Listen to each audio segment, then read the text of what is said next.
Sorry about the grandiose title. I'm used to picking a talk title that's going to make people not walk out of the room and go into the other track, but they're trapped. So, constant terror, security and protection on the internet. I just wanted to give a quick talk because, does anyone here have a website? One or two people. Your website's under attack right now. I work at iWeb and I work in the operations team and I'm also a developer. And we manage in the state of 400 to 500 servers and we have some nice metrics on the edge and over a couple of years we built up some more visibility into a problem that's really probably affecting everyone in this room which you may or may not be aware of.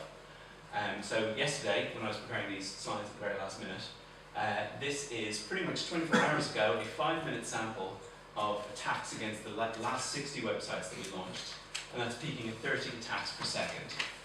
So these are things, we use a tool called OSSec at the edge, and it goes through our logs and finds anything that it considers to be a potential attack. Now obviously, most attacks fail, and so they can be pretty much ignored, and if you don't have this information then you're not really missing out, but every now and then there'll be that 1% of attacks that do get through, vulnerability that isn't patched, and I just wanted to kind of dispel the myth that people go where I haven't got a popular website, or no one knows about my website, or I don't even have a lot of visitors according to Google Analytics, so I don't have anything to worry about. The vast majority of websites that make up this graph will be websites you will never have heard of, and one or two that you might have done.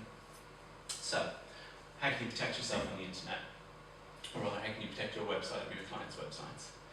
There are a lot of people out there who will just sell you something. You can put, a web application firewall which sits in front of your website and it filters all the traffic before it comes in, and it's guaranteed to block 99.9% of all germs. And it's not that these tools aren't useful, it's that vendors who are in the business of trying to make you buy their expensive tools, or sometimes even just use their free tools for their own ego boost or their own publicity purposes, or because they very strongly believe in their tools, make claims that don't necessarily match reality.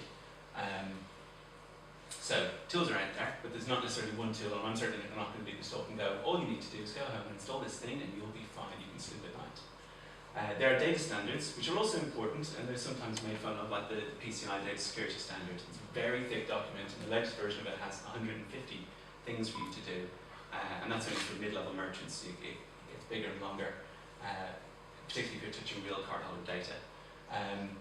It's almost impossible to stay fully compliant with these things, and I think that a lot of companies who try, or a lot of organisations who even look at doing it, end up discounting it because it just seems like a Sisyphean task. There's some brilliant, particularly in later revisions of the spec, there's some great suggestions in there, but there's also a lot of stuff that for any medium-sized person, who isn't running a large company is going to look at it and go, there's no way that I'm going to go and, keep 1 year worth of CCTV or keep my server in a room with a man trap sort of server, which is an actual requirement to go touching cardholder data.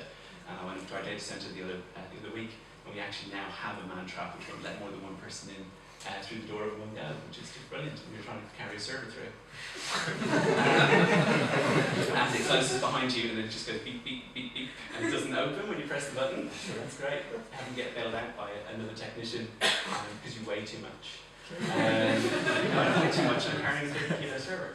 And good advice. Unfortunately, not unfortunately, with the best of intentions, there are a lot of blog posts out there and they basically say, here are, BuzzFeed-worthy headlines like 10 steps to secure your WordPress. And these are people who are trying to help you out, and sometimes that advice is good, but if you don't understand the advice that you're following, generally if something is not in the default installation, it's because there's some downside to it.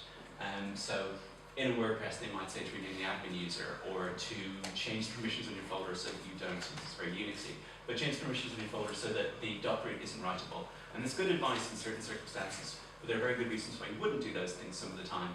And those good reasons are not normally gone into in these articles, which are, they're there to garner clicks and to give you some pithy things that can be fit in a few paragraphs. So that was all bad news, but what there is there's a great community, and there's chapters in England, and all over the world in fact, of OWASP who specialise in application security. So web security as a field, or computer security as a field, generally dominated by specialists, very expensive hardware, people who wear black t-shirts.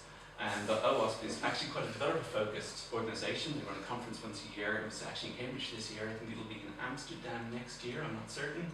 And they provide a series of tools that you can use to test your own websites, and they provide some really great, they do a top 10 list every couple of years to say these are the top 10 vulnerabilities that you need to work on protecting against. I'm going to go look at my wristband, which doesn't have a watch on it. So the reality of things, even if you were totally competent, which I like to think I am, and you're on top of these things, is that bad things just happen, and you can't predict them. So one of the first vulnerabilities to come with a logo, Heartbleed hit us within the last 12 months, and we were behind the, effectively we had already been compromised in terms of by the time the vulnerability was made public, and by the time patches were available, everyone in the dog was able to go through and just pull bits out of the memory of our SSL servers, which were completely patched, which were up to date, which we'd followed every possible recommendation that you could want. In fact, putting SSL on things that didn't have SSL before actually, in this case, made them less secure. Thankfully, we were in a position where we'd invested in automation enough that we could go through and we could reissue all the certificates where that needed to be done. It wasn't a very fun day. It wasn't good for our customers, who, if they took our advice, told their customers that maybe their passwords were taken, maybe not. Who can know?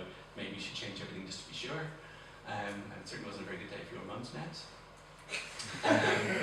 So what I want to sort of get into there is that it's not about stopping your website getting hacked or how you can prevent your website getting hacked. You obviously don't want to let people in the door, and you want to do as much as possible. But as much as anything, you need to have a plan for what's going to happen when this does actually get broken into. So actual useful steps, patch everything.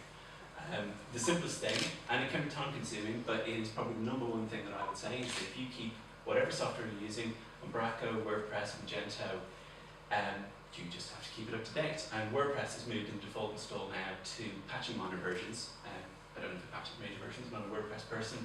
And even things like Magento will notify you that there are new versions. Keeping up to date with the newest version of your upstream software is the number one thing. And then also including the operating system, applying Windows patches on Patch Tuesday, and Linux patches whenever they come out. You need to be aware of all the things that your things use. So if you've got a theme that's off the shelf, or you've bought some third-party software, or you're using perhaps the application that your CMS framework is using an outdated version that has a dependency on a library that it's a hard dependency on a specific version of library that has a security vulnerability, and you either can't fix it, which is very bad, or you can fix it and you don't know about it, which is also very bad. I mentioned Tin Thumb because Tin Thumb was a little thumbnailing script which is totally innocuous, which is included in hundreds of WordPress themes and a few Magento themes, and you can still find brand new downloads of new releases of themes that have vulnerable copies of the script, just copy and paste it into them. You need to make sure that just because you're up to date with patches, those patches are actually fixing your problems. Apple took 4 days to release a patch for Shell Shock. 4 days seems like a very short amount of time, but 2 Christmases ago, we had a machine which was compromised by compromised by a vulnerability which was announced 6 hours before. So 4 days is a very long time if you're trying to keep on top of something. And for a company with the money of Apple is not necessarily excusable. If your application is made up of several parts, as much as possible, if you can keep them separated, and if you can keep the data in separate places. So this might be keeping databases separate from web servers. It might be keeping different web applications that do different things apart. At iWeb, we keep Magento and WordPress apart. We keep the database different from both of them, and we keep Solar Search separate from those previous 3. On the assumption that at some point something might get compromised, but at least it won't lead to compromise the entire system. Very much overlooked is having someone to know that you've been hacked. The vulnerability that I mentioned a couple of Christmases ago, we happened to get a notification right away that we were broken into. It was too late for us to help that server, and it was too late for us to do anything about it, but at least what we could do was pull the plug on it basically and take it off the network and stop any more damage being done by that one machine that was compromised, which leads to have good backups and keep them somewhere else, where if someone breaks in, they won't be able to destroy the backups either intentionally or accidentally. Because really the only thing you can do if you have been successfully compromised is go back to your last known good backup, apologise to your users, and patch everything that you conceivably can. Which is all part of having a plan for when things go wrong, which at some point they probably will, and that's okay. Thank you.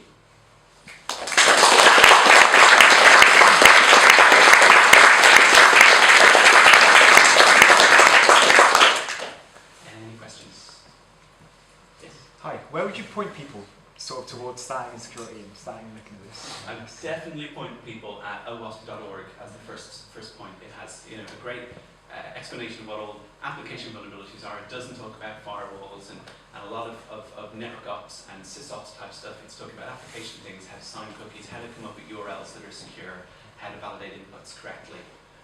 That's definitely the first stopping point I'd recommend. Hi there. The OWASP resource is great. I've used that one recently in a few things we've done. You mentioned you've got a notification system in the data center that you're speaking about. Have you got any examples of specific notification systems and manners in which those detect the board how you've been hacked? Okay, well in that case it was a tool, it's an open source tool called OSSEC. And OSSEC it's actually quite complicated to install, but it's part of a free tool released by a company called AlienVault. We want you to buy their expensive tool, but they will let you use the free tool, which is very, very good. And that does log analysis. So it's looking, and it has, some of it is just looking for bad messages, there's been a seg fault, there's been an error, but also it's able to correlate events. So one of the events which I love, which OSSEC can handle, is for example, 4, 5, 6 bad logins followed by a successful login. Because you get bad logins all the time, there's always people knocking on the door, there's always people trying administrator as a username and just going through a dictionary. What you want to know about is someone who's failed a bunch of times and then gotten in, because that's actually the most important event that you've been notified of. So it's kind of like an advanced intrusion detection system. Yeah. So intrusion detection system, OSSEC is kind of a combination between HIDS, a host intrusion detection system, and a network intrusion detection system. And AlienVault give you a product which kind of wraps a bunch of these things together. I suppose that's kind of coming down in probably what would be a traditional security role. I want it to be a bit more application-y and go with like everyone who builds or touches a website can do something to improve the security and be aware of the problem at least. Okay. Oh, yes. I guess firstly thanks for bringing this to everyone's attention. I think there's a little bit of a risk that security as an aspect is a secondary or tertiary consideration when actually I think, and we're seeing it more and more, it's becoming a primary consideration when you're developing. I wondered, it might be a short answer if you haven't, whether or not you've got any thoughts on tools like Cloudflare, which I appreciate can only go so far. They're not going to fix up your vulnerable application, but at the server level and at the network level, whether or not you think things like that have any merit. Could be really short, just go yes. Yeah, I do. I don't object to any tool that helps people as long as it doesn't give them a full sense of security. And I have no problem with Cloudflare or with web application firewalls or with the things that snake oil vendors will sell you, which actually aren't really snake oil. As long as you're still thinking about the problem afterwards, I don't see any reason not to mitigate with whatever you can. So. Thanks. Okay, thank you very much.